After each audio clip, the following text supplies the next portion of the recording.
Yo, what's going on, everybody? It's your boy Anubis here with a brand new sport video for you guys today. Welcome to my sports channel. One of my mini channels. I got like maybe 4 channels I make content on. All the links to my channels be in my link tree, link in the box below. But today we're talking about the Tigers and Red Wings, and maybe the Pistons as well. Let's talk about Detroit sports as a whole. We'll start things off with the Red Wings. Generally, I know I keep saying I want to make more videos on my sport channel. I have friends telling me like, "Yo, you have such good sport takes. You should be making more and more sport content." I know, but it's my thing is I try to like focus on what's really getting me attention, what's really getting me growing on as a content creator, as someone who does do multiple things. I'm a massive sport fan, a massive gamer, a massive comic book fan, so I make content involved in those things. Right now gaming is the thing that's doing the most for me, which isn't even like a lot to begin with. But at the same time, I understand when people are like, "Oh, we like your sport takes, give us more sports." But today's video, we'll talk about some of the Detroit teams that I'm a fan of. Not a Lions fan, so I'm not about the Lions. Sorry, not sorry. But I also want to talk about the fan base mostly. So if you live under a rock, you're a Detroit sports fan, DBY and the Red Wings got a deal done with Alex DeBrincat. Very good deal, 4 years, 7.8 million average. Solid deal. A lot of people are like, "Oh, well, we could have had him for a longer time." Sorry, but my camera like loses focus. They say things like that. Like I seen that in replies to Steve's video, the press conference. This video is being recorded on the 10th, which is the day that the DeBrincat and the Irishman has had a conference. I seen people say like, "Oh, wish we had him for the 8 years that he wanted," and things like that. And it's like, this is a smart contract where it's like, if he pans out, year 3 or year 4, he can easily get extended. Like, it's not like this is the only contract you will ever see for Steve Yzerman.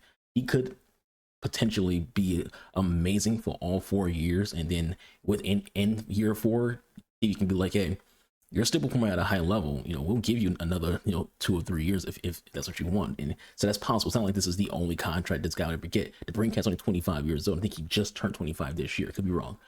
So it's not like this guy's like already 28 in his prime or on the back end of his prime and not gonna get rid of him. The other thing about why it's a good thing, it's a small contract in terms of like years, is this is a Red Wings, and if you're a Red Wings fan, you are well aware of how for a good bit of the mid 2000s we were given bad contracts to players that we were stuck with today. Like from then till now, there's still players who are being paid by the Red Wings who aren't even on a team anymore, who are out of the league, retired, but still getting contracts because we gave them really bad contracts to stay with the team. Think about guys like Advocator, think about guys like Jonathan Erickson, think about guys like Jimmy Howard and Johan Franzen. All amazing players when they were like in their prime for the Red Wings, but on the back end of their career, they were not worth their contract. But we're stuck with that contract because we gave them a contract. We gave them a contract where, like, even though they're on the down end, we're giving them all this money. We're giving them all these years, so you might as well put them out there and play, even when they're injured or out of the league. Still paying them those contracts because we gave them these really bad contracts. So this is a smart contract. It's like, okay, we're making sure that for at least 3 to 4 years, we can get some production out of DeBrincat. If he starts to fall down a cliff, then we're safe. We don't have to owe another player millions of dollars. We don't have to like deal with another player on the books for another few years. But if he turns out after 4 years still freaking at a high level, he could get a new contract. So what does this do for the Red Wings? What does it do in terms of how things change today versus a week ago? Well, this goes back to a video I did before when it came to about the Tigers, when I said that the Tigers have to get aggressive. Scott Harris has to be aggressive. AJ Hinch has to be aggressive. If you want to tell people that you're not in a rebuild anymore, if you want to tell people that you're trying to improve for the future, but also be competitive and not be tanking, then you be aggressive. This move to get Alex DeBrincat is an aggressive move. It's telling the fan base, not the league. The league is going to do whatever they're going to do. But it tells the fan base, hey, we're trying to compete for a playoff spot at the very least. We're not saying we're going to go for the Stanley Cup, but we're ready to push to be in a playoff team. We're still young. We might miss the playoffs. We might not, but we're trying. That's what the DeBrincat signing is. It's the sign and trade. That's what it is. It's telling the fan base, we are making that next step to not be a rebuilding team, but to be a team who completes playoffs. To me, in hockey, there's like 4 tiers. There's your bottom tier, which is like you're just a bad team. There's your tier 2, which is your rebuild teams. There's tier 3, which is your playoff contenders, and there's tier 4, but you're Stanley Cup contenders. I feel like that's you can kind of have that for all sports as well. The Red Wings were in tier 2, being a rebuilder, and now they're in tier 3, which is transitioning from rebuild to playoff contender. This move makes them a contender, especially if people like Moritz Seider and Lucas Raymond, further grow, and as well as our other young guys. So there's a lot of potential with the Red Wings right now, just via the future, and also as well just this season they could be a legitimate playoff contender. Whether it's the last playoff spot or just a spot above that, it doesn't matter. And this is kind of what you wanted to see from the Pistons. What you wanted to see from the Tigers. You want to see them make an aggressive play that tells the fan base, hey, we're done rebuilding, we're transitioning to making that playoff spot. And we kind of thought that's what the Tigers are doing when it came to Baez signing. But Baez hasn't really worked out. At least offensively. Defensively, he has his moments where he might throw some errors, which I've always tried to explain to people to like why he has a high error count. This is kind of like an issue around baseball entirely, where in order to make up ground and to save themselves from injury, a lot of shortstops are intentionally throwing into the dirt and hoping that the first baseman can dig it out, because they don't want to like overthrow it. That's the goal here. This isn't just a high base issue. A lot of shortstops, not the entire league, because someone goes, well, this person doesn't do it. Not everybody, but a lot of shortstops are intentionally throwing it into the dirt and hoping that it bounces into the glove of the first baseman. So I've said that a lot, where he does these crazy throws that are amazing, and then sometimes it gets into the dirt and Torkelson can't dig out the dirt. That's not a Torkelson problem. It's not even biases. It's kind of like just a bad bounce kind of situation where it's just unlucky, and you kind of want him to just ignore trying to throw to the dirt to get it easier out. Just sling it. If it goes over Torkelson in the head, it's a lose-lose situation. If it goes into the dirt, he can't get it. If it goes with his head, he can't get it. But that's a different discussion, different day. General I'm trying to say is the Tigers need to be aggressive and to show us, because remember, Chris Ilitch said himself that the Tigers are no longer a rebuilding team. We don't see that though. We just had a draft yesterday. Again, the time of videos being recorded is July 10th. So yesterday's MLB draft, and we took a high schooler with a 3rd round pick instead of taking Langford, who's ready to be basically in the majors tomorrow. Like, that's how ready he is for the majors. That's how a lot of people feel. A lot of people view it as Langford is ready for the majors tomorrow, and Tigers should have took him. So they took somebody who is literally a high school kid who might be another 2-3 years away, who might end up going to college instead of going right to the Sea Wolves or whatever. So it shows, it's telling the fan base, hey, we're not ready yet. We're not trying to make a playoff push. Even when it comes to the fact that we haven't made any trades, it's like, hey, you could have traded with Tyler O'Neill a few months ago when it was very clear that the Cardinals were like, hey, we need a starting pitcher. We'll take pretty much anybody. You guys can have O'Neill. And Tigers was like, we'll rather just draft a kid, who's an outfielder like Tyler O'Neill is, and build for the future instead of trying to become a playoff team now or next year. I was watching I think it was the game where we got the combined no-hitter against the Blue Jays. Todd Jones had made a comment about Matt Chapman. He was like, there's hope of Matt Chapman is like, he's really good. He's a great third baseman. Don't hit it his way. He's also got a good bat. And Todd Jones was like, he is a free agent at the end of the year. And then somebody else was like, are you saying that we should go for him? And he's like, I'm not saying we should go for him, but I am saying he's a free agent at the end of the year. It's like, he's basically like hinting at, hey, Scott, Chris, AJ, this guy who you're playing against right now is going to be a free agent. You don't have a starting third baseman right now. You could go for him. That'll be an aggressive play that makes the team better for a potential playoff spot. Think about that lineup for a bit when it comes to defense. Having Matt Chapman at third base, how he has at shortstop. And he has Zach McKinstry at second. And Torkelson at first. McKinstry has turned himself into a starter. Like, let's just be honest when it comes to McKinstry. Let's say, you have Tyler O'Neill out at right field, or maybe Parker Meadows at right field, or maybe Austin Meadows is fully ready to go. If you want to try it again, at right field, do you have Riley Green at center and Akil Baddoo at left? Akil Baddoo has made a step forward this year. So that's a potentially good defensive lineup. But even when it comes to hitting, if the people who are on the team now can fix their hitting, even better. Because again, let's say you had Chapman as someone who's hitting in your 3 to 6 spots on the team, that's really good. So there's potential for the Tigers there if they just make aggressive moves. Just like how the Red Wings made an aggressive move to get DeBrincat, and it instantly made them from that French rebuild team to a French playoff team.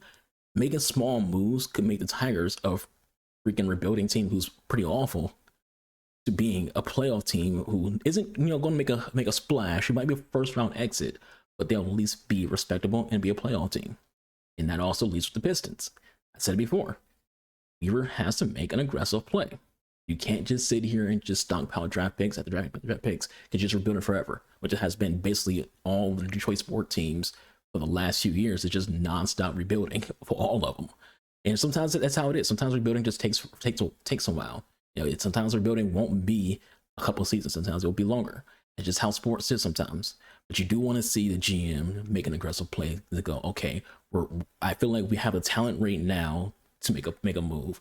Let's get a power forward or a small forward who's already an established superstar, and we already have Kate Cunningham, Jaden Ivey, and you have Jalen Duren. We can go from there and be a team who plays for the freaking like that last spot, who does take part in the play-in tournament, things like that. So there's potential when it comes to Detroit sports. That's what I want to point out. But the Red Wings have made a move that further pushes them ahead of the Tigers and the Pistons in terms of, hey, we're ready to stop being a rebuild team, ready to be a team who can at least get a playoff spot. Doesn't have to be, the cup, but it's a playoff spot. So before we wrap this video up, I do want to talk about the fan base. The fan base for Detroit sports teams is probably the most annoying fan base I've ever seen. And that's coming from someone who is part of that fan base. And the reason why is that this fan base is so negative, so not optimistic, so hateful, so spiteful.